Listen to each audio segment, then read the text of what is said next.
All right, good morning, you guys. Today we're is our get it done call. I think let me just double check. I think I have to keep this call at an hour, but that's probably generally is enough for us anyways. I actually have up to an hour and a half, but let's see what we can get done. So we're going to talk about checklists because September has been all about checklists. Um, let's see, there we go. And so, on our agenda today is the hope to build some checklists. I'm going to show checklists under the case, the home study, and the background checks, which will sort of prep us into next month, which we'll talk all about background checks. But the purpose of me showing under these different tables, because I think it is a cause for a lot of confusion for folks of just what table do I choose, when do I choose, why would I choose the home study versus the case when this is deals with the case. So we'll look at that. I would like to look at it from both the user's perspective and the end user's perspective so that the users are your team and end users are going to be your clients. And I believe at this point that even though I said last call or the call before that everybody should have all the entities, and then when we look checklist for all entities, and then we looked at it and it was like, oh my gosh, it's not actually there. I think at this point it actually is there, so I can just show you how to access those things. And then I really want to hear your questions because, again, I want to use this time for what's applicable to you rather than just talk at you. I think it's more helpful and it really feeds me to hear and laugh with you guys and talk about things than, again, me just sort of talking to you.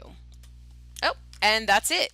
I'm keeping the call very short or the webinar, the links very short because I want to jump right into the system. So we're going to get into sort of what a new system looks like. This site might have a little bit of checklists going on, but it's fairly clean. And so it gives me something to play with. So checklists when you're an administrator are found under settings and then the checklist configuration. The very first thing that you'll see here is a list of all the checklists that you can configure. So there's one per entity type. In the system, we've talked about this a couple times this month, but just to be clear is if you have different programs, there's not a way to have like right here in this section be domestic family checklist versus international family checklist. It is all on the family checklist, and then within those checklist sections you will add criteria that separate out the different programs, or maybe for states or for out of state background checks, or let's say I'm thinking an agency has like persons in home that they've labeled as caregivers and they have a different checklist than a 13-year-old might have as a checklist item. Okay, and so all of those sorts of configurations build in a lot of complexity, and we'll see how far we can get into talking with that. I am always going to focus a lot on the family checklist because we have a lot more built out on the adoptive family because a lot of the agencies we work with are deal with adoption, and then we can maybe point to like the foster family checklist, but the functionality, the configuration settings are all very much the same. I think before I go in any further right here, I do want to show you how you access the end user's view also, because I've made mention to it, and that's under public forms. And just so you know, like our configuration is one thing and then accessing things are separate, right? So you'll separate the two. So under the public forms links, for the adoptive family, there should be something similar to what's called the family case checklist. That is their, that's just the title, unless your team has happened to change the title of that form. That is what it is called if you're working with adoptive families. For other record types in the system, you'll see this where it's like child client checklist, birth mother client checklist, birth father client checklist. And this is anytime I click to open any of these, it's going to take us to a login screen where that entity type, this I just happen to click on the birth father one, would have to put in the email address associated and the password associated with that record in order to open up and see. So I'll talk separately about that, but I wanted to sort of make that very clear of like the separation of configuration versus views that your end users or views that your end users will access that you will give to the family or the client. So let's say that you were giving the foster family public checklist to foster families. If you right click and copy the link address, this is the link that you would use. Or if I click on it, this is the link that you would put in a template or an email of sorts that would get the user to where they need to be to see that. So that's all I'm going to say about that. I want to build some checklists, and then we'll go back and talk about the end user experience a little bit, because I think there's a lot of questions coming in about that as everybody's building the family portals or the client portals and adding checklists to it and things like that. So once we're in the checklist configuration, hopefully you don't have this because you set things up on the right. The checklist matches the checklist items as far as the table structure. So what I mean by I should say checklist section, this is what it's called, is this box that is encompassing the checklist items that relate to that section. So whatever the very first checklist item, a checklist items table is built off of, that is going to set the checklist section. So I can see the checklist section by like what table it's on. When I click the edit on those sections, I can see the section table is based on the case. Okay, and that is because very likely this field was the first field that I built, and it's built off the case. So I can click and open this to see that it's based off the case. Okay, and so generally people will see these errors, and the only reason I'm mentioning it first because it's right up at the top is that it's warning you, and it's not you've done something wrong. It's just a warning that you might not get what you're expecting from it. So I'll talk to that a little bit more as I start building things and sort of show you like maybe we can play with that parent education section. I'll work to that and show you how that functions. So first off, I want to add a brand new item, and I'm going to build it off the case, and because I'm looking at this checklist, I don't have anything about inquiry. I'm going to build inquiry fields because I already have things based on the application. So I'm going to add a new checklist item. So at the very beginning, you will start by selecting what section do you want this checklist item to be on. So I can choose something that exists already, like the application process, but this is a little bit before. So I'm going to enter something new, and I'm going to title it inquiry. The next prompt down is for you to select the field that you want the date, right? So the date to be. Every checklist item is a date field. You can append a document to it, but it is a date. So if, for example, it is a document, it would be like the receive date, the date that that document is uploaded to the system. That is the date that's saying, yes, it's done. So checklists are not just a yes, no, it's a date which also tells the user yes or no it's been done and what date it's been done. So that's just how checklists work. So I have two choices on when I'm selecting the actual checklist item. I can either choose a field that already exists in the system, and we've talked about this before, that every field in every database all over the world exists on a table, and the tables relate to one another, which makes it a relational system. So we have to tell Sam where does this field exist, so I could choose the case and choose like an inquiry receive date, so the date that maybe our inquiry public form was completed, that is done, and so it's just being labeled. My other option is to create a new field, and at this moment I'm not going to do this. I will come back and I'll build something brand new so we can see that in action. Our next option is to set a response time, and this is really dependent on whether or not this makes sense for the item that you're building.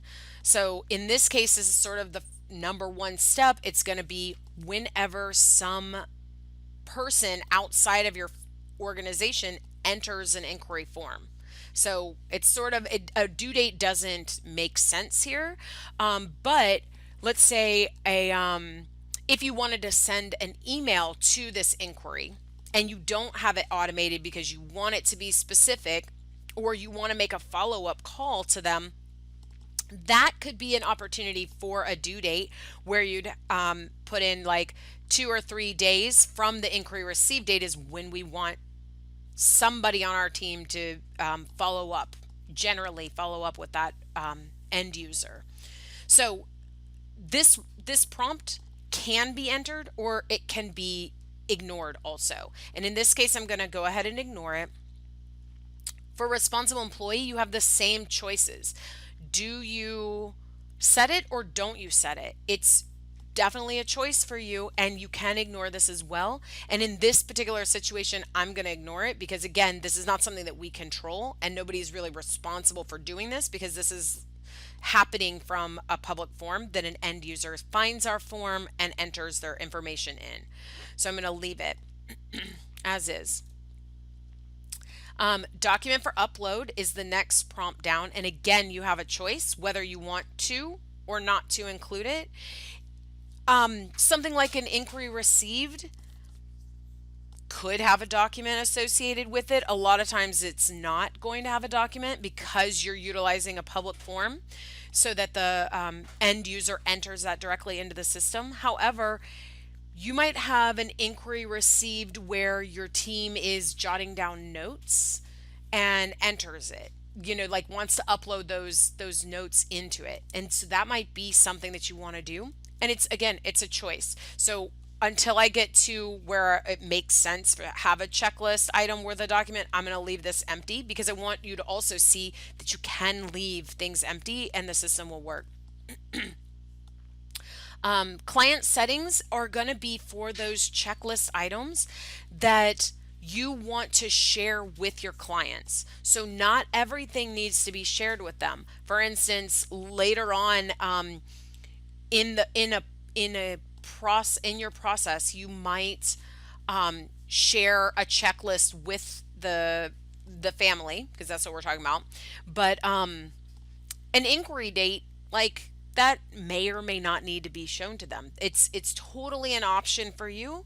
And in this case, I would say that's sort of internal information. It's like the little boxes, and we all use heavy paper. They're like for staff only. And you'd almost wish that wasn't there. You actually don't have to show that, right? So that's, I'm going to leave that empty. Checklist item criteria is the last major thing that we'll talk about. Well, there's only 2 more things, and I'm going to hit them all. But this here would allow you to put in case program equals domestic, or we're talking about inquiry. So inquiry interest is domestic program versus foster care versus international adoption versus embryo adoption versus I need direct services. Whatever your programs might be, that might be an opportunity in an inquiry section to use that. Otherwise, like, especially because I'm working on inquiry right now, it's sort of irrelevant potentially. I would hope that maybe inquiry receive date is open enough that applies to all programs, but again, it may not, and that's just choices when you're building in when you're thinking about your process and as you're thinking about complexity in your system. And the last thing here is this configuration memo. And this is a note for your team only. It's only shown on the checklist configuration itself, and so it's not shared with your team in any way. It's really for full admins, but it's a great tool to just allow you to put some context to what you're building. Because while it makes total sense to you today, very often 2 years down the road, nobody remembers, or the person who set up that checklist item is like no longer with the organization, and again, nobody knows. So we see that all the time with Sam. We see that all the time with data that's being imported, of like, we were collecting this information and maybe somebody so and so left, that data stopped being collected. It's just for none anymore. And I'm a big fan of cleaning up data. So again, just putting some context, some additional context, and this may feel like repetitive to you, but eventually, especially in more complex situations, like maybe in the adoption or when you start separating out per program, it will be more relevant. So again, just I want to recap this, is like the only thing that you have to do to create a checklist item is tell Sam what checklist section and what is the field. Everything else is totally optional as far as settings, and you press save to add it. The checklist section, like other configuration settings, goes to the bottom because Sam's not assuming any order to it. It doesn't know that an inquiry comes before an application in general. It's not that smart in this way. The only way it knows that is by how you guys do data entry. How y'all do data entry. So one thing that we can do is edit the item order. And we can move this up to the top so that we see it as the first thing, because it's helpful to see it, like at the top and in a particular order. That means I'll probably move the application process over there, and then I've got parent education and a home study. So I'm going to kind of reorder my sections like this. Now, on this screen right now for me, I've got, 5 things. Super easy for Sam to do all this work. There are definitely agencies on today where their checklists are hundreds of items long, and it's pretty difficult to, like, the system is just trying to do too much with all these drop down lists, because there's a drop down list here and there's a drop down list here. So you can look at one section at a time using this checklist section filter to just narrow down, and that'll help you move through the system a little bit more effectively. Default view will bring us back to the original. I didn't mention this yet, but I will. You can move items between sections if they happen to get into the wrong section. So you just use the drop down list and select the other part, or you can reorder them as far as, like, I might want receive date right above and really even agreement down at the bottom, because until we approve, we probably don't care if there's an agreement done, any kind of contractual thing, unless as our team has approved that we're ready to move forward with this family. Otherwise, we may say it's not going to happen, and we're going to let them go and know in some template or something that their application's not been approved. Okay, so that is adding to the case. I'm going to open it up to all of it. So that is one field on the case that I've added just into this inquiry section. The last thing that I'll talk about right here is this section is not yet set to be automatically entered. So if I go and add a family to the site and I enter the inquiry receive date, this section is not yet going to open up for us. So to set that, and go in here and choose the table, and I'm going to say that I want it to be opened when I have the inquiry receive date. Okay, there's also a memo here. The other thing is, again, as you start to build complexity in your site, again, I see this a lot for states, for programs, that this checklist section may be different for program A versus program B. Um, I like to suggest to people, especially when you're new, to work on this for the 80% or choose one program at a time, because I believe that you have a lot of consistencies between programs. Um, and so you can create one section, get it lined up how you want it, and then come in here and you can use, sorry, this is super teeny tiny down here. Love, sort of love these lav links. They make me like feel joyful and frustrated. So it's like the perfect thing. It gets both like polars of emotions, because it's a difficult place for it to see. People don't think about seeing it here, but they're cute and little. And the point was for them to be out of the way because you're not really using them, but we do use them. So anyways, right here, this is the one that I'm talking about now. Is you, if you want to replicate the inquiry section or the application section for program A, and then program B has a little bit of changes to it, you can create a new section which will replicate all of the checklist items, and then you can start to add criteria to it. Okay, cool. So I'm setting that how it is triggered to be opened. And I think I'm just going to show that to make people really familiar. So let's give me a Stephanie test. And here I'm going to go down and I'm going to go ahead and enter the inquiry receive date. Press save. And then over in my checklist section, I will have a checklist item. What's showing up here is an auto action that is not the purpose of this call, but it's here. And on an inquiry receive date, I have an email that's already written the way that I want it to be written, and I can send that. I don't have any email addresses, so I can't actually send it. So I can cancel, enter the email address, and Sam will prompt me again. Rather, if I did that, if I wanted to add an email address, I would close this. I can also snooze it. Okay, cancel will actually say, yeah, auto action, I don't want to do this right now. Okay, let me close that. When I go into the checklist section, you see that here the auto action is confirming to me like, please do this again. And here I'm going to go ahead and cancel because we're not talking about that today.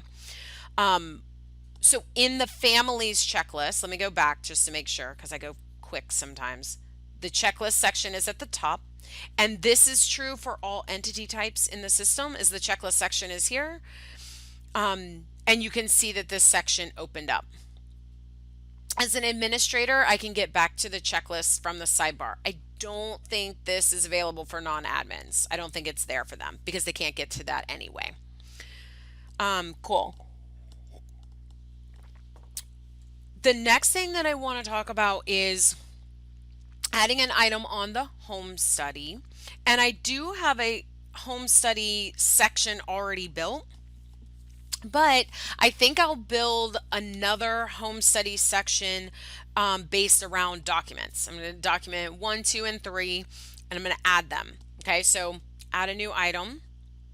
I'm going to select now which section that I want to build it on. And then I'm going to now create new fields. A lot of times documents are not in the system. They're by default. So new users really aren't going to see your full list of documents. You have to add them all into the system. Agencies who've been around for a while and have been using SAM, you probably do have documents in your site that you'll choose from. And that again is going here and pulling them down.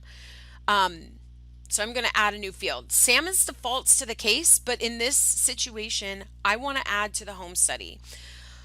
The reason I would choose the home study table versus the case table is if this document ever needs to be retrieved again. Retrieved. Updated again.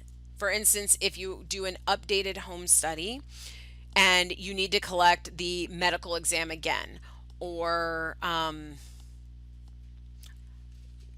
don't know, other documents that need to be created. Sorry, brain is not working super well today, so I'm going to hit choose the home study table here. In my opinion, the home study process, I would keep everything together. So if you're thinking to yourself when you're building this is, I need these documents in order to do the home study, I would put it on the home study table. I would avoid the case just in situations where you might have to do it again a second time. If you really only are going to do it once, it can totally end up on the case. If you have fields that are on the case table and you have fields on the home study table that are on the same checklist section, you will get this warning, right? This is what throws people off of like, am I doing this wrong? You're not doing it wrong. It is a warning to you that's saying you've got two different fields on two different tables in a single section. I think it's a really good idea to limit the number of checklist items within a checklist section because I think it's easier to see for your families with smaller groups, little bits at a time, and continue to take them back to the checklist. So they get really used to interacting with the checklist. That's not everybody's favorite, process, and that is okay. The system will work for you if you put 40 things in one checklist section. Yeah, I'm going to make sure my words are right. In one checklist section, and it's a choice, okay? So there's not a right way or a wrong way to do it. And again, even here, this is just a warning, and you have the ability to dismiss this alert. You either fix the situation or dismiss the alert like, I'm good, I don't care about it. Okay. In this case, I'm going to build things on the home study table. And so right now I'm creating a new field. And let me just go back so that because I've jumped around a little bit to give you some context, I clicked this field or this link here. Make sure you can see that. It says create new field. And then I'm choosing the table that I want. I'm going to put this as document 1. Okay. I can definitely choose a response time here. I think it shows if there's a due date on the family's checklist, and it definitely shows internally if you have due dates. Some things are going to make sense to have them, some things not. I'm going to leave it off for here. Selecting a responsible employee. So depending on whether or not you want this family to upload this document or not, you may or may not have a specific employee set. Maybe you want this employee to show up for them so that they're just aware that they're responsible to get that done. So because I haven't shown this yet, if I select a specific employee, these are folks who work in this organization. Let me show you how we know. They have a login enabled or their person type equals employee staff. So anybody who has a login will be shown there in this list, and I can choose myself as that person. So and I'll show you how my name shows up. The other option is to set it by the role. And that would be whoever is listed as the social worker on this record, or the adoption attorney, or the home study worker, or whoever you've got listed on the record. Okay, so both are options. I can show it on the home page, or I can choose not to. This is sort of, again, just a decision for you to make. The part that I really want to focus on is the document for upload. If you have document upload fields in the system already, you might choose it. A lot of documents are not in the system, especially if your system is new. So you will create a new document, and Sam goes ahead and enters the value we've given to this field as the same value, plus it appends document upload at the end, because you cannot have two fields in the on the same table that have the same field title. right? So everything has to be unique as far as a field. If I were to label it, I think it was said like dossier document, it would append a two in parentheses at the end, and let that is a hint to let you know that you actually already had a field in the system titled that. The next thing here is selecting a document type. So document type, it feels really redundant because right here I'm going to click this link that says create new document type, and I'm going to label it as document 1. It feels redundant, but we're actually creating 3 separate things. We're creating a date field here, we're creating a document upload field here, and we're putting a new list item into the document type list under families, labeled document 1, because documents go into the anywhere they're uploaded from, they by default go into the document section. Yeah, they go into the document section, and so that's how you see what that document is called. And I can show you that also once we pull this together. In this case, I am going to show this to the client, and maybe I do want to give them this document 1 is like, let's say it's a contract, and we want to offer that contract so the family can download that contract. So I'm going to choose a document. I think I clicked the button. Yep, it's going to come up in a second. And let me pull out of here and go to demo and go to documents and choose this agreement. I'm going to keep it on documents right now. So I'm going to forget about this. Let's say I'm not going to enter anything on this. I might enter a memo though for the clients. So this is, please download and use Adobe to complete this. Okay, something like that. We need your signature. Okay, whatever information you want to share with the client, this is where one area where you get to do that. I'm going to keep this simpler right now, and I'm not going to add any criteria, but this is an excellent sort of example of maybe you've got document 1, which is the agreement, and you have a different agreement for international versus domestic adoption.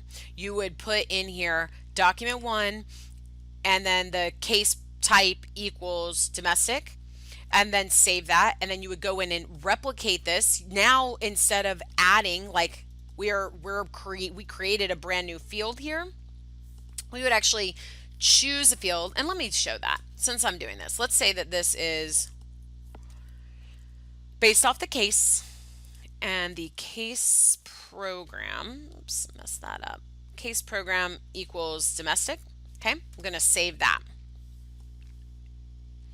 And then I'm going to build the exact same document on the home study and label it as document 1, but it's going to be for the international program. So just so that you can see that we've got differences. So that item is right down here. Okay, and it shows the criteria here.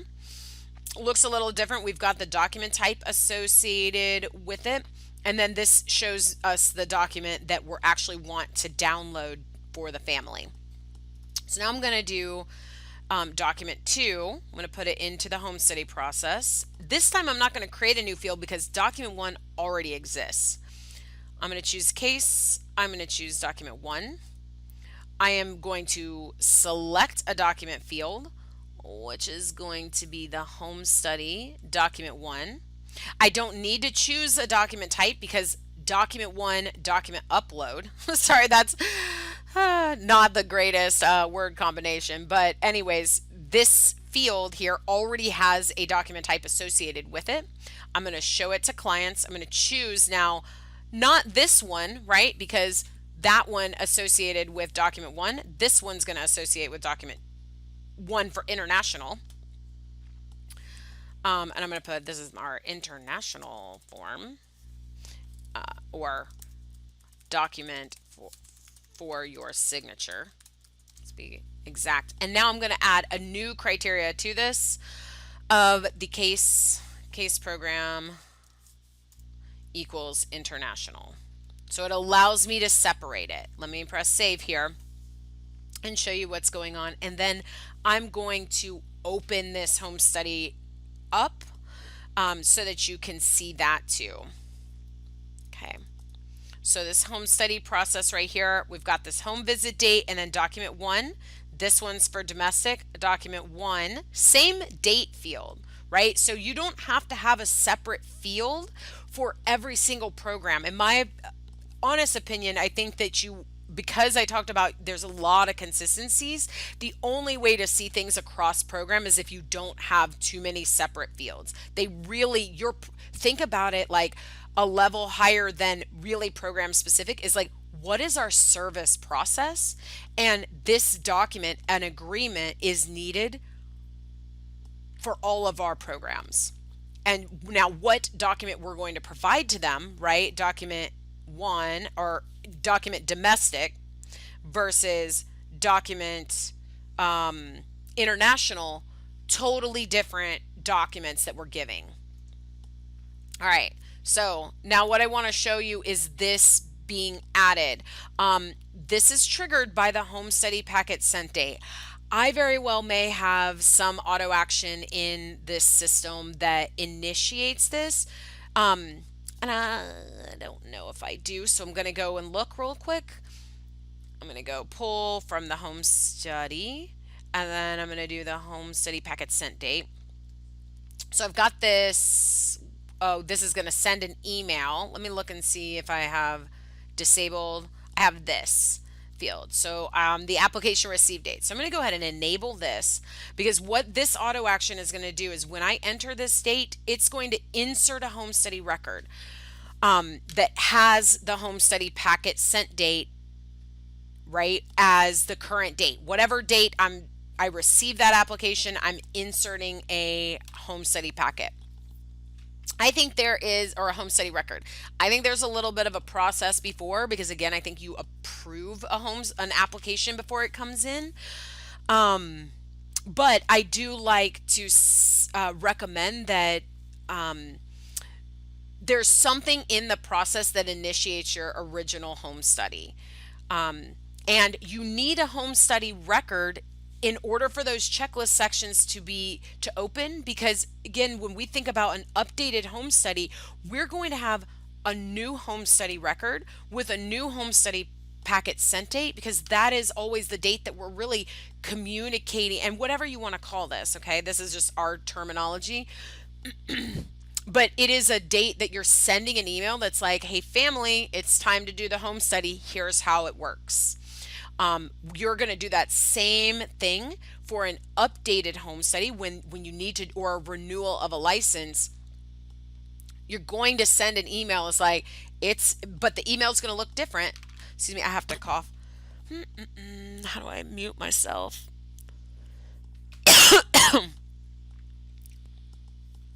You are going to always send an email, right, that shares how they do this information, or it's time. So let me show you how this works. What's my family name? Test? I think that's who I did. That is my general go-to for everybody. Okay. I am gonna, I've got this family right now. It says the application. I'm not sure how that got set, but that's okay. I'm going to go ahead and set this as a domestic program, because I want to show you that how that home study section, that document 1, we're only going to get one of those documents. And the other thing I'm going to do here is, do I have, yes, okay, I have the password here. So I'm going to add a test get started at InReach. Okay, and I'm copying that, and then I'm going to put in my password into the system. The family will need both the password and an email address. So you've got lots of email address options, but they need both an email address and a password. I don't love you guys adding the password. It's possible right now. I think in the future it will not be possible for you to manage it this way, but If you're having a real struggle with the family getting that, you can use that for now. Cool. Okay, so what I'm going to enter is the application receive date. And that auto action, because it's enabled, is kicking off couple of things, is this email, right? So remember, this is totally something, especially for folks who are new, that can be used. And this is going to save tons of time of having emails ready to go. It doesn't have to be when this application is received, but maybe you do want to send an email directly to them that's like, hey, we received your email. Here's some information to read. We'll be getting back to you once we've approved your application. But then once we've got, hey, your application was approved, now we want you to start the home study process. I think that's probably more the email, like the process. Okay, so what I'm showing you now is the home study record. And I want to say just this got entered. And this record is necessary for the that checklist section that's based on the home study. You have to have a home study record for which it relates to. Okay, so that's what it's relating to. This one, the document one, we could totally put on this form. We could see it here. And any of the dates that associate on the checklist can also be pulled onto this. So like we see the home study packet date. When we go and enter the visit date, we will see that also entered here, and it'll be entered on the checklist. And because it's linked, this record relates to that checklist section, the dates will marry together. So I'm going to access the case checklist from here. I could also go back to the cover page. And we get this home study process, and you can see we have only one document. Okay, let's look at this from the family side. So remember, the families is under checklist, public forms, and it's this family checklist. I'm going to pop in that email address and my password, and this is their checklist. So they see the application process here, and here's the home study. Now we don't see both items, okay, but we do see the domestic document. So this is what the family will need to do, is download this document. This is the domestic document. They will fill it out, sign it, and then save it to their local computer, right? So they have the exact same copy because they have to have it in order to come back. So you can even tell them that up here in the messaging is, when you save it, make sure to save your own folder and labeled as this. Like they could label it these same sections if they wanted. That's, of course, you can't manage that for them, but you can give them ideas. And then they will come and they will upload it. When they are done, right, they'll come in here and upload this. I'm going to put this other document in here. And then it will look as completed. So, and I know Jen is on, and me and her were talking through email this morning, and I want to check something out. Oh, it's not even going to work because I am today's date. So what I'll do to test what I'm talking about with her, which is if a family uploads this, does this date change? I'm going to go change the date inside of the system, and then we'll come back and see. Okay, that's how this works for the family. Of course, this is super simplified view. I don't think that's a word. A super simplified view of what your checklist are going to look like, because I was talking to an agency and she's like, we have a list of 150 documents. So this is no small feat, you guys. I am totally with you and very, very happy to help you with it. There are so many documents. So the management of it is, again, no small feat, and you're doing really great work with getting it done. And sometimes getting it wrong is the only way to learn how to get it right. So no sweat, it can be fixed. Let's go back here and see what it looks like on the family, on the user side. So your team side, they see this date. They can now see that this turned from like what was gray to blue. This is done. And now I can open this and I'm getting like another document. This is the document that I uploaded. Okay, so it looks as done. So let me change this to like a, I don't know, 8/1/20. Oops, control. Put my number lock 8. I'm gonna do 20/20/20. Press save. Just so we have a different date. If you make changes inside, it will be reflected, well, like fingers crossed, outside. So let me see if I upload a new document. Oh, my site hasn't been updated. Sorry, you're gonna get a little bit of a chest shot as I pull this down. Sorry about that. Um, hopefully that was more appropriate that I'm thinking. Uh, let's see, what do I want to say that? So I can't actually show you if you upload it in this particular site if that fixes. So Jen, I'll get back with you on that. And I don't even know if it's supposed to do that. So because I think the thing is sometimes we want to know what the original document is.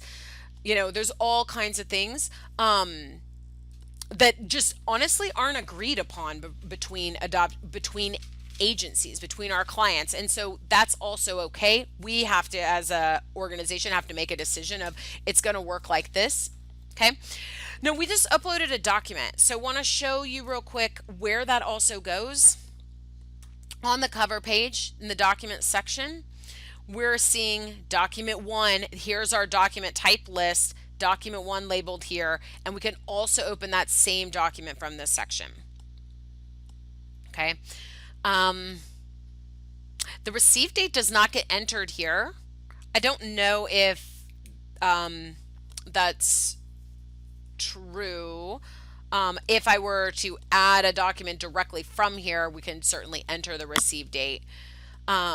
So sometimes people have changed. I think I've seen this in sites, especially in using the checklist, instead of calling this the receive date, because not that may or may not actually in the end be important, but the date of the document and when your team is reviewing this, recording the document date here, and so changing this field to be the date that that document is signed, for example, or is applicable.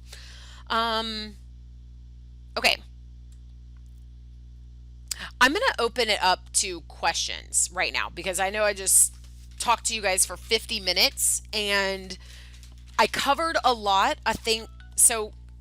Open up your mute or unmute yourself and let me know if you have questions. You can also, if you know, talking feels uncomfortable for any reason, totally put that in the chat, which is in the the little like function for Zoom down at the bottom.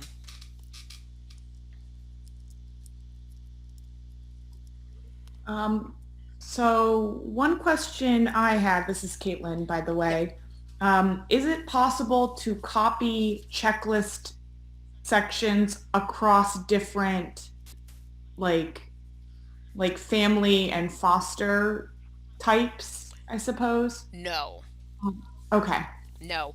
Um, And what I'm going to go to this, and let me drop down, is what Caitlin is talking about is like this entire section, having that apply to foster family, like those foster family tabs as well. It does not work like that. So you are rebuilding that in that side. If I wanted this application process to be different for international versus domestic, remember that's that little lovely lavender link down here where I can create new section, and you see this is a copy, and I can say this is for our international program, and I might actually set that the case program equals right international. Did you have other okay. questions? Um, yeah, but it's not really related to the checklist. The kind of the reason I was asking the question is that we have a foster to adopt program. Hmm. So they're not the quote unquote foster families we work with. They're not traditional foster families where you have multiple children over multiple years. Yep. Um, Then you might so I actually put them in the adopt a family tab, which is really just called family. right, and but the licensing. section that's in foster families would need to apply to those families. So in your situation, that would be fine. We remember, like we were talking yesterday about the different cover pages. We could Yeah. have a cover page that has a multi-record table about licenses. If that license is not doesn't have the same rules as the home study record, if you like the idea of keeping license and home study separate, in some cases, some states it actually has to be because the timing of those situations are different, or those processes are different. So we would add a multi-record table, and we can do a copy of what's under here up under here, the table Okay. structure. Okay. Yeah, I think we just wanted to get that licensing info onto the family tab and couldn't figure out how to do that. Okay. And Uh, so you can send me a support ticket and say, hey, this is what, link to that license part and put it, we want to copy it under here. It's actually a pretty quick process to do it. You're just not, because it's like a massive, like, restructuring of the database, really. We sort of, because it's a button, some buttons that we click, we act like it's no big deal. But in the database world, it is this actual, like, big chunk of data that's now being shared, whatever, between the two records, and they can be shared or not shared, but yeah, so we do Perfect. that for you. All right. Thanks. Yep, you're welcome. I'll let someone else ask a question. You I bet. have a, Yep. I have a Me question. too. In regards to creating a document that you want them to ultimately sign, but has a lot of fill-in, um, we were trying to create it as a form, and I noticed that you used Adobe. That would be ideal.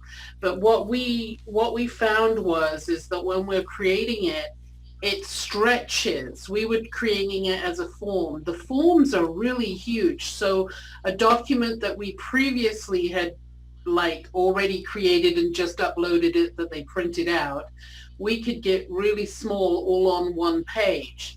But when we put it into the system so that we had a more system kind of conscious look to it, it stretched it out over 2 pages and it was huge. Hmm.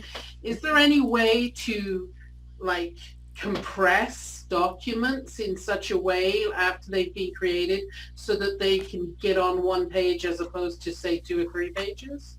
Yes. So, and I'm going to change your terminology just a little bit so it's super Okay. clear. So what Jen's talking about is building a form in the system Yeah. to for the family to do data entry into the system. And so let me just show for folks who may not be following what we're talking about, like an application form where it's got data entry fields and then Right. a box at the bottom that's like type your signature in here to say that you're done, whatever, and save it. What I would recommend for you guys, Jen, is to create a template and link that template where you see that document filled in for the family. So I'm thinking, did I do it? I definitely didn't do it in this site because this is sort of our, like, not master site. The master site is the master site. Um, and I think I have one. I may not even have one in here. So they take some effort to build. Let me see, did I pull one for the application form? Um, and if not, I know we should talk about templates. I was hopeful that we might talk about templates when the new template designer is put in, but I think we're a little ways off for that still. Come on, into here. So I do not have a template. What I do have in the master is, did I put it on the home study? And if I didn't put it on the home study, I'm going to go back and pull it from this templates link here. I don't know which one this is. Let me click there. Print home study. Yuck. Yeah, Mm. that's not what I want. That's not what I want because I sort of made one better. Let me go back here. And I didn't even finish it, but where is it? Where is it? Where is the new one? Oh no, Jess, we might have to work on this of because I can't remember where I put it. I think this is going to be the same one. This looks like the same thing, but That this will that print is better. what I'm looking. Yeah, I'm looking for how you did it there is like beautiful because it's squashed together. Yep.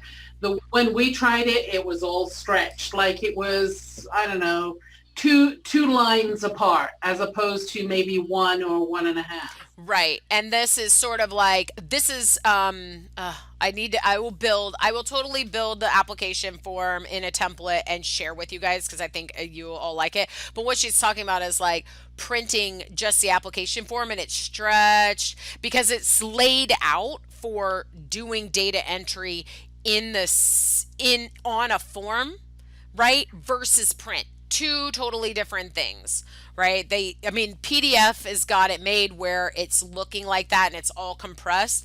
Um, but PDFs are PDF documents, they're just, it's its own thing. This is what it looks like, and we can easily see how what Jen is talking about it being stretched. So, printing from a screen is totally possible if that screen is consolidated. A lot of times people print the cover page if it's not too terribly long and it's sort of like a child face sheet sort of a thing. But a template is where you should go, Jen, for sure. And you can link the template over on the sidebar. So, not really in this, uh,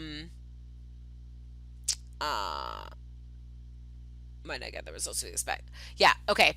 I'll talk to that warning in a second. So let me see. Yeah, what's not really in this is like, how do you add a template to the sidebar? But on the sidebar links manager, add a link, and instead of choosing a form by default you can choose a template. So once you have your template built, then you can choose which one you want it to be. Mhm. Okay. Okay. Any update on dual passwords? No update on that.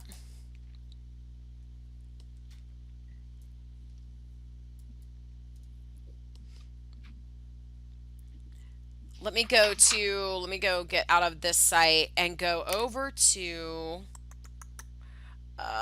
David's question here. What he's asking about is, will you get mal results from this sort of situation? Let me look at this parent education section.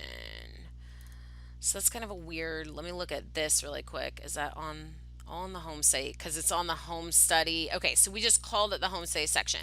Okay, cool. So I created this new title here. So does that mean that on our family record, I've got the section called parent education? Yes, I do. Okay, so this is based on a home study, right? Um, and I need to make one note is, what is this? The get started home study. I wonder if it's set up. Let me take a peek really quick. Something I'm noticing about the site and then I'm not sure if, say, update number. And is that true for this other thing? Parent education section. Homestay update number. Okay, so I want to go back here. I'm going to go to the cover page. And so that section is has a field that's entered on here. And it's only select fields. It kind of is annoying to me because I would really like it to be the date, especially for a home study. Or I often set it as the home study type. But I'm going to put this as number one. Like this is our first home study. Okay. Then do we see this on the checklist? Still no. Okay, so I need a home study number. Okay. Um, and maybe it's because I didn't build it in. It wasn't entered when, I'm not sure. Sometimes it says home study process and it would say -1. And you can click that button and it'll take you to that very specific home study. In this site, for some reason, it's not. And so I need to check on that. That's something that I'm working on.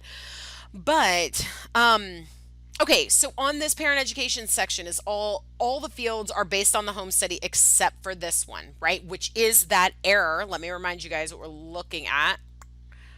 That it's not an error, it's a warning. It's a warning. And it's a bright, big, bold warning that people get very nervous about. Okay, but it's just a notification. So let's say that we've got on our record, on the cover page, on the checklist, I'm going to enter some dates in here. So I'm going to say this was done on 8/15, and so that's a home study field. This one's done on 7/1/20. Invalid date form. Cool. And this one, this case field, was done on 9/1/20. Okay. So now let's pretend, that's interesting. That's what I wanted to show. So, okay. Let's pretend that a year has passed and we're ready to do a home study update. So we're going to go into the home study. You might have this automated, you might not. A lot of times I'm thinking this might be better not done, automated. It's a home study update. We're doing document collect. Let's actually back it up a step.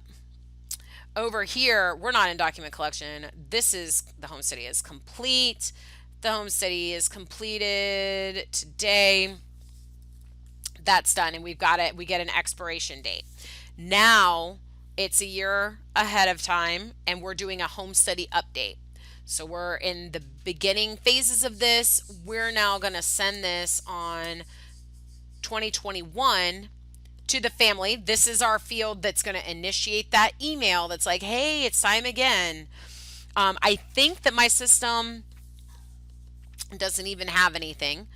So we've got home study number 2.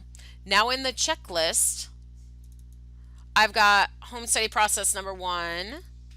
And I don't know why it's so goofy. But then I've got home study process. This should say number 2. And this is number 2. So I'm not sure. I've got a little bug because it's acting funny. It's like now these, you can see these 2 are showing up, and you can see this is a link, and I'll click it in a second. This date is now like, I don't know, 9, well, I guess, whatever, 10/5/2021, right, is when we did our home visit, or our home visit here. And so I'm going to hide process number 1. So we're just looking at process number 2. You can see that this field is already entered. It's already entered because it can only happen one time, because it's on the case table, which is, this case has multiple home studies, but so it already looks as though it's been entered. So it's not a problem per se, unless you need a space to create new history. Now you don't have a space, and your only option is to overwrite it. David can't talk to me. You can totally talk to me through chat, but does anybody else have questions on this? Because this is a clear example of why that's like what's going on with that. Yay. Okay, good. That's the only thing, is like, it actually may make sense. You may still want to see that the application was approved 13 months ago. That may be totally applicable to you, and great, that's fine. If you want to record history, the case is not the best record if the case is still in process. The full case is still in process, if that makes sense, right? So this would open back up if, okay, because some people are super new. I have a new case. Let's say, right, that second home study is done. We're now in 2023, and this family is coming for an international program. They inquired, what did I say, 2023, right? We're going to press save. And then I'm going to enter the application form. So this is like starting everything again. We got your information, yada, yada. I'm going to go back to the cover page and enter the application date as 2023, which I believe gives us a new home study on this record. I'm going to go ahead and enter that update number, because for some reason this is the default for it. I should change my settings. I don't like that field. When I go to the checklist on this case too, I'm given brand new dates, right? This is the today or the 2023 dates. I get my due date. I don't know that I ever talked about that, but that's there. I get a new home study process section. Um, ah, I get two application process sections because I never went back and in my configuration didn't put that this one's only for domestic, but I did add that this one was for international, so that one's showing up. If you notice things like that and you're already on this family record, you can either delete all of them and re-trigger everything or just delete the things that you need to get rid of. Okay, so that one's done. Um, I get my new home study process, my new parent education, and this field is not entered because I have a new case.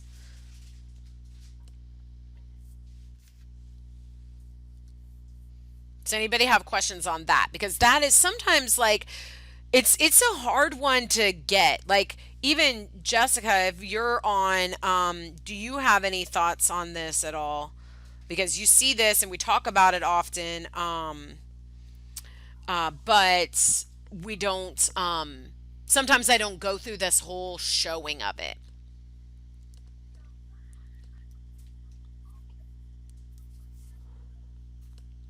No?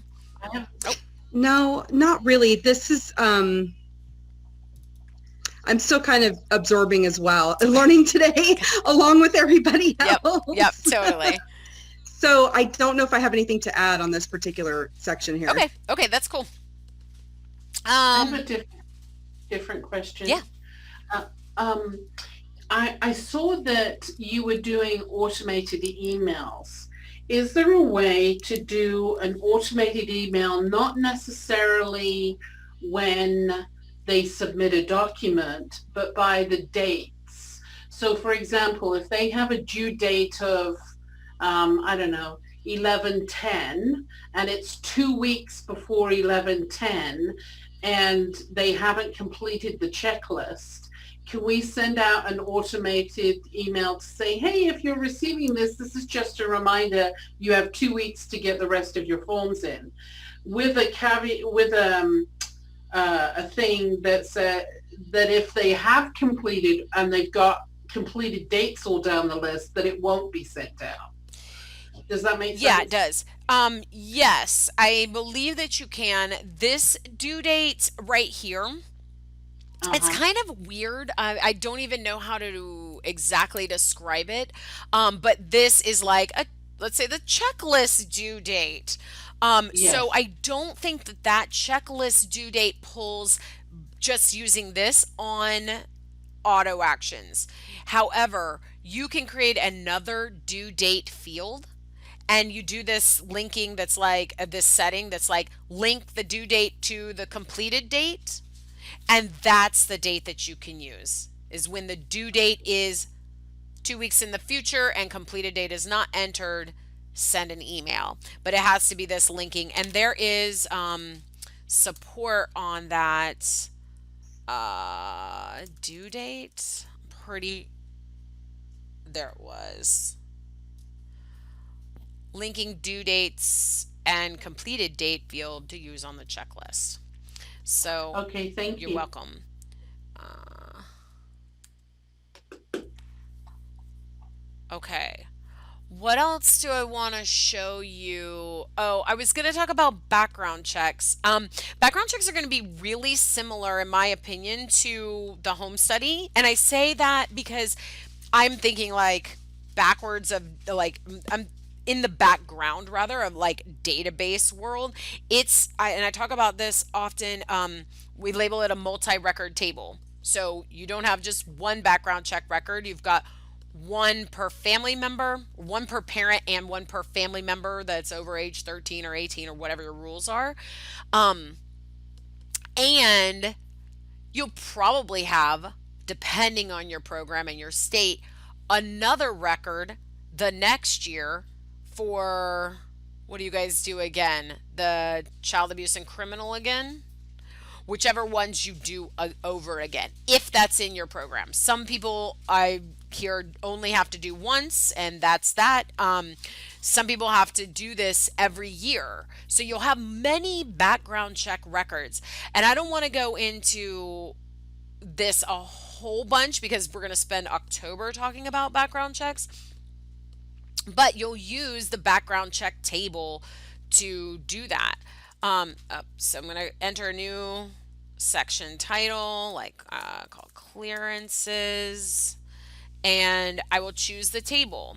So if background checks is not in your list, that is a setting that needs to be changed to open that particular table up. And I'm going to show you that settings now because I wasn't sure if mine would show it or not.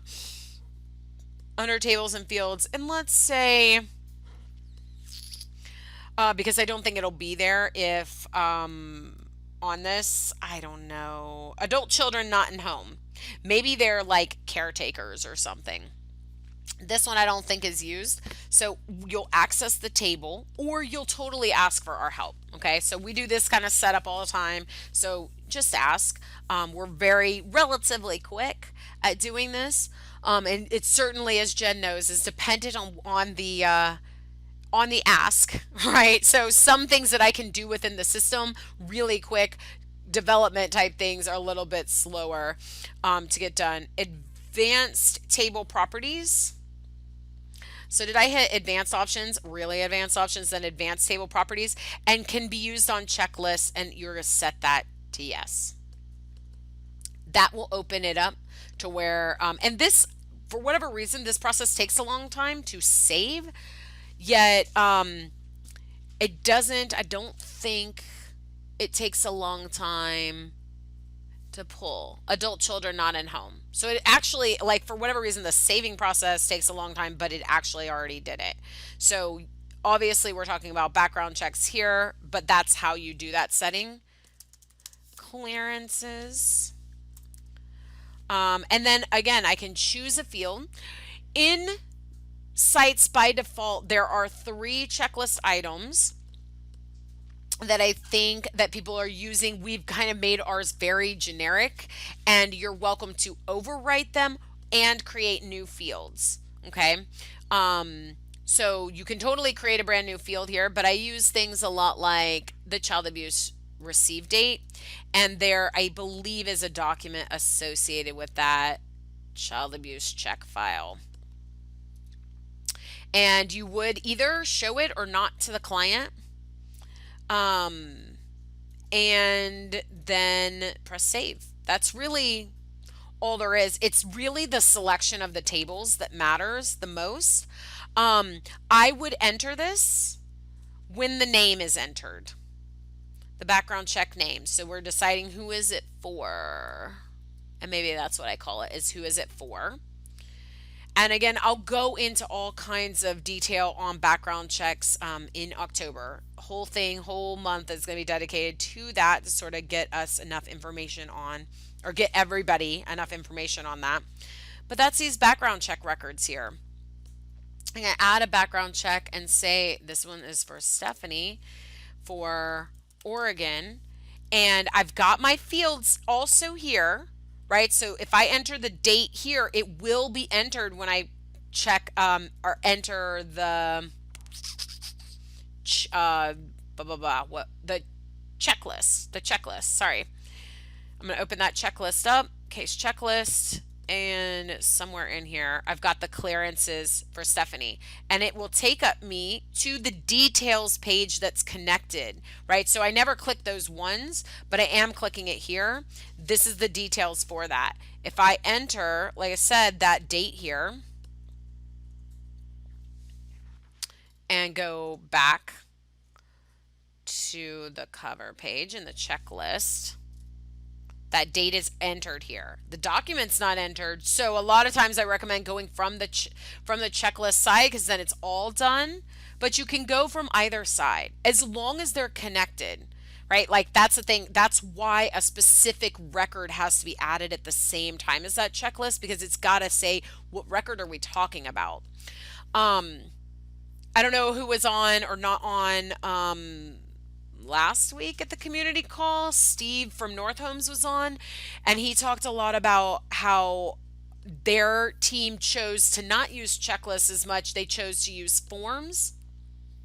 And the one thing that I like about that, like I like the checklist for documents, especially for documents that you're sharing with your families, or like these emails that have to get done with your families. That to send an email or to have this list of, dates that are just dates that got done.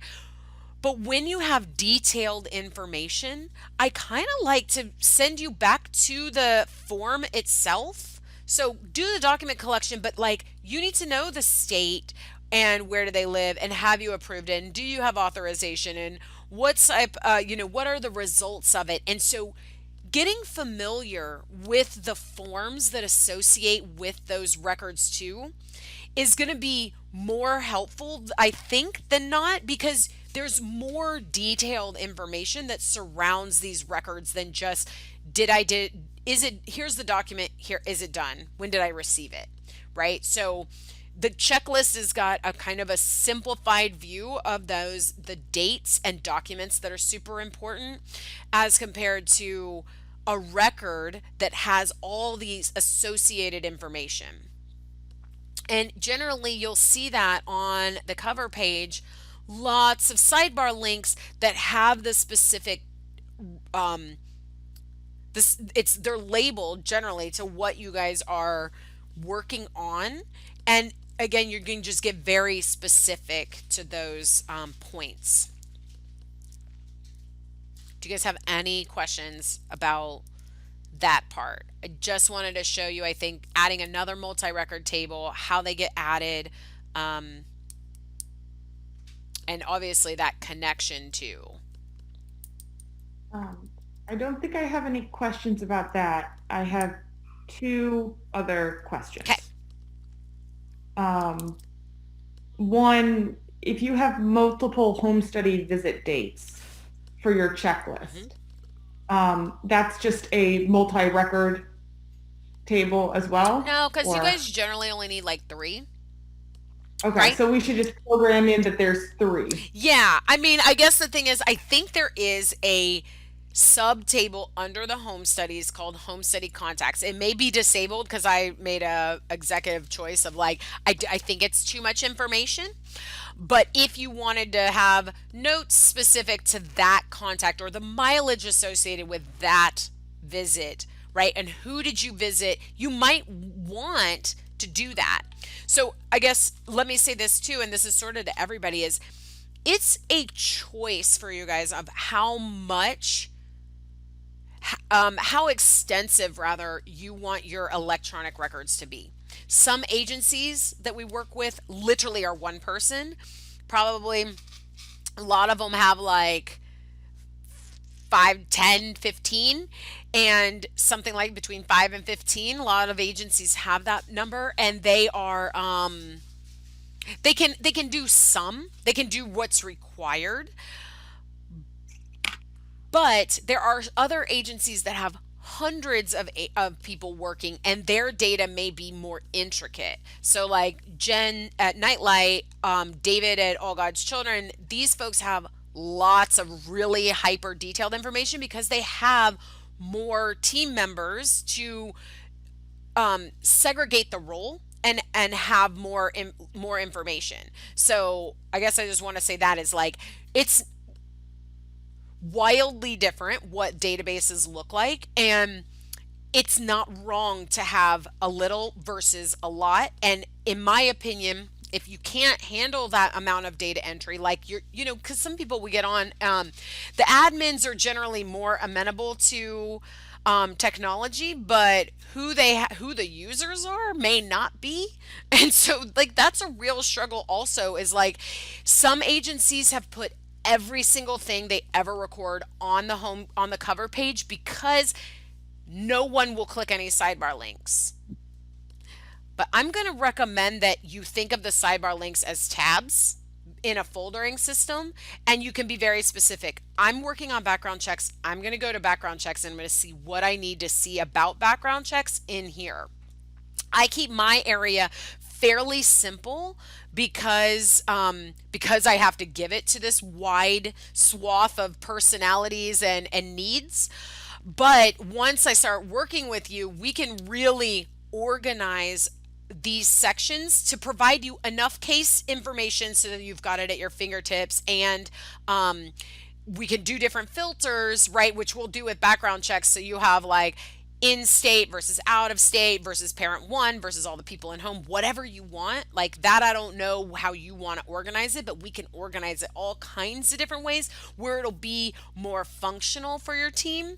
That I think is really important. I like having separate functions. And so, Caitlin, I'm sorry. I just went on a whole thing and I don't even remember what your question was and whether I answered it.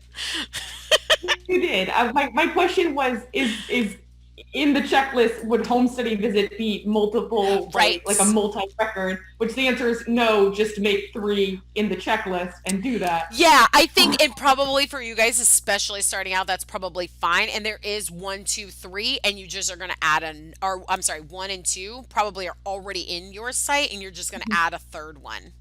And a third. Yep. Okay, that sounds great. My second question was, sorry, this is probably not relevant for that many other people on the call. We recently started using SAM and migrated our data, and the checklist didn't trigger automatically for our active families. Yep.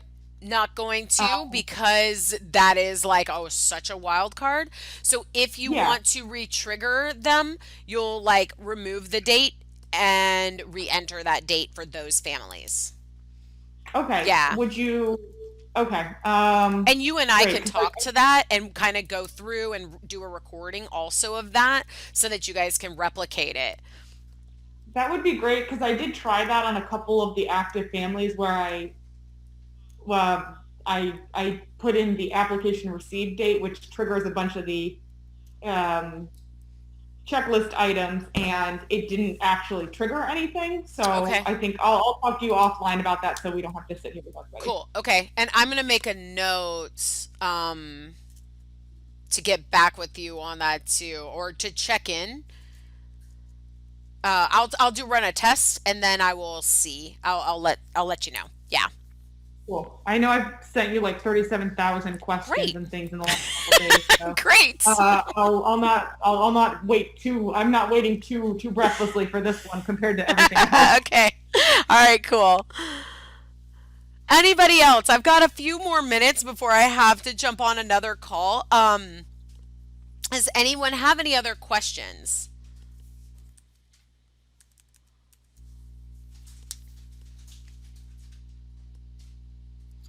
Well, then what I want to, and certainly interrupt me because sometimes I don't save enough space for people to deal with the technical issues of unmuting or whatever. Um, if you, I do want to always let you guys know about our resources. So, help guides and where webinars are. So, in our help section, which you can get to by clicking support on the tabs at the very tabs at the top right. Under webinars, all the webinars are being recorded. They're in specific sections thanks to Jess. She kind of organized them for us. So a lot are being built under Family Portal. Today is about Family Portal and Checklist, so I'll probably put them under both. So that it doesn't matter where you see it, but when you click in on here, you will see all kinds of just videos. So they're the long ones for sure, but you can get in there and sort of look at them. It's, I think, if you had not taken them on live, it's worth a watch, especially if you're new, to see that.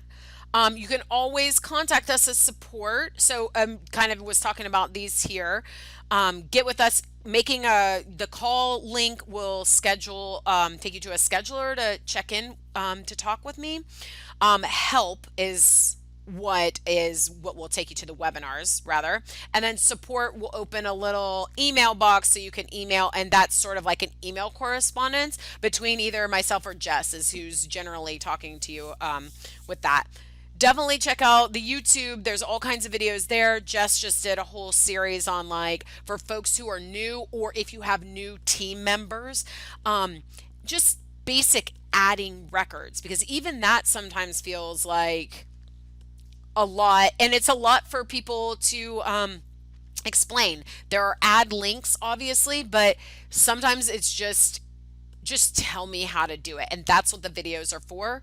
We'd love if you subscribe to that so that you can see them as they come out. And then the last thing is our events page, which I won't, so it's inreachsolutions.com/events. We generally just doing a great job of sending out messaging for us to just get those all so that you're seeing those coming through. The next one will be next week, and I'm going to talk about background checks, like I said, next week at 10. And that's what I have for you today. So I really appreciate you joining. I really appreciate you guys being interactive with me. And obviously, if you have questions, you know how to reach us now, if you didn't before. Thank you so much for coming.